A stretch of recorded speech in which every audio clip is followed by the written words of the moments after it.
Tugon ako, So, good day everyone. So, my name is Stewart Seral. I'm the last reporter for this Group 6.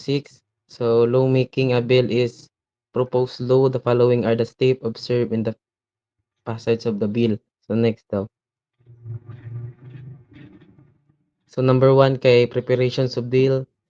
The member of the bill drafting divisions of reference and research bureau prepares of drafts the bill upon members' request.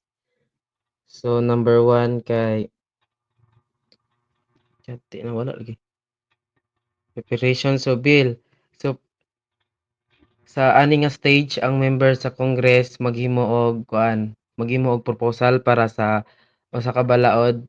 Ang bill drafting divisions ang motabang sa pagdraft ug pagsulat sa bill. So number two kay first reading.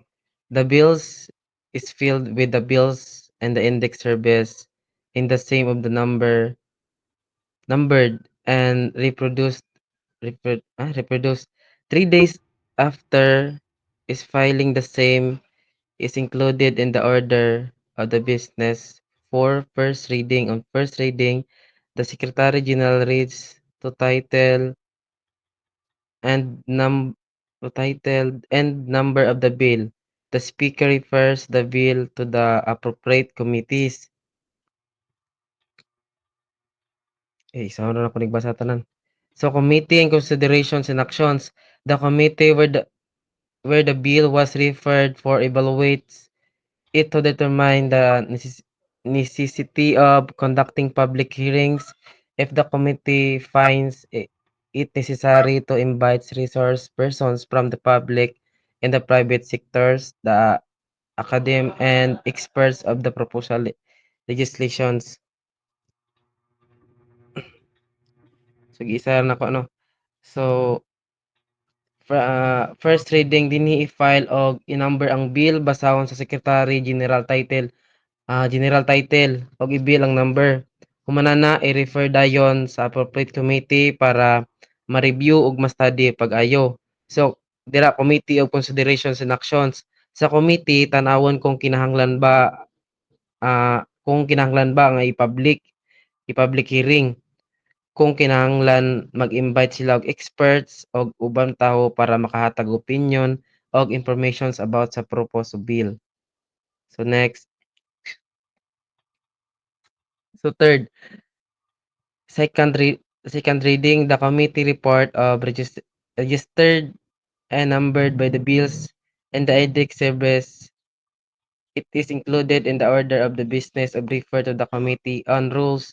The committee on rules schedules the bill of considerations on second reading. On second reading, the Secretary General reads the number, title, and text of the bill, and the following text plays. Number three. Sa second reading, i-present sa committee ang report ang istoryahon maayo ang sulod sa bill. Diriya mahitabo ang debates o discussions para masabtan og ma-evaluate ang proposal law. So number four kay third reading, the amendments o if any are exhausted, the printed copies of the bill are reproduced for the third reading. The included bill is included in the calendar of bills for the third reading, and copies of the same are distributed to all members 3 days before the third reading. On third reading, the Secretary General reads only the number and a title of the bill. A roll call of the nominal voting is called in the member if the desired is giving 3 minutes to explain his vote. No amendment on the bill is allowed at this stage.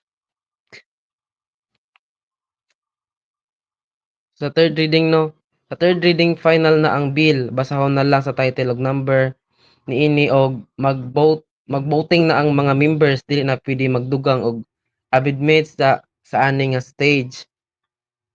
So number five, next pre. So transmittal of approval the Senate. The approved bill is transmitted of the Senate of concurrent Senate actions of approved bill the House. The bill undergoes the same legislative process of the Senate. Wait, ano wala lagi.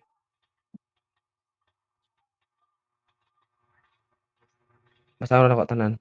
Conference committee. A conference committee is constituted and is composed of members from each house of Congress to settle, reconcile, and redress of differences of disagreement.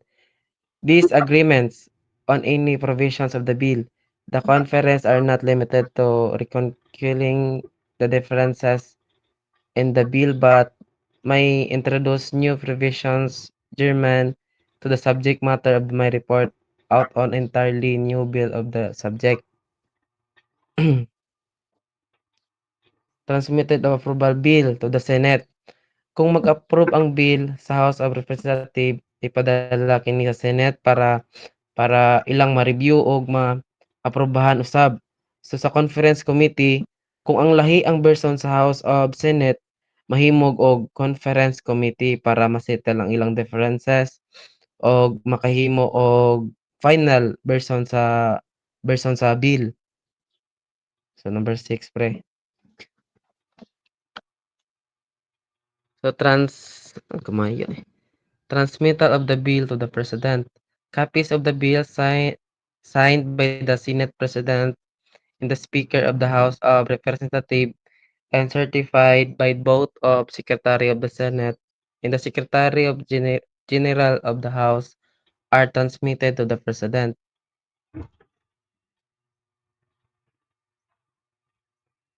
Transmittal of bill of the President. Human maaprubahan sa duha ka houses, ipadala ang bill dito sa President. President's actions of the bill. If the bill is approved by the President, the same assigned RA number transmitted to the House where it originated.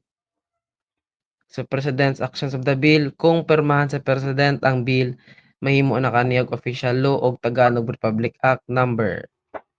Number 8, actions of approved bill. The bill are reproduced and copies are sent to the officer of the public of the distribution to the implementing agencies. It is then included in the annual compilations of acts and resolutions. So number actions of approved bill, human mahimong law i-publish dayon og ipatuman ang mga concerns about sa government agency. Actions of beauty the bill. The message is included in the order of the business if the Congress decides to override the vote ni ba.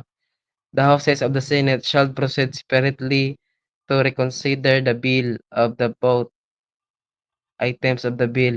If the bill of its disputed items is passed by a vote at two-thirds of the members of each house, such bill or items shall become a law. So actions of veto bill, kung boto ang president ang bill, kung ibito ang president ang bill, pwede ba gyapon mahimong law kung pwede pa gyapon ni mahimong law kay kung makuha og two-thirds vote gikan sa House of the Senate. Next, yan ni sabton eh. Wait na. Unicameral versus bicameral legislative. So a debate always issues of whether it is better to have unicameral or bicameral legislature as mentioned the Philippine Congress is bicameral. In the nature of this excess a lower of upper house, it is worthy to look at the pros and cons of each type of legislative setting. Those in a favor of a unicameral type opine that it affords faster enactment to law since there would only be one single body to deliberate and pass legislations. Another is that there will be a closer cooperations between the executive and legislative branches of the government.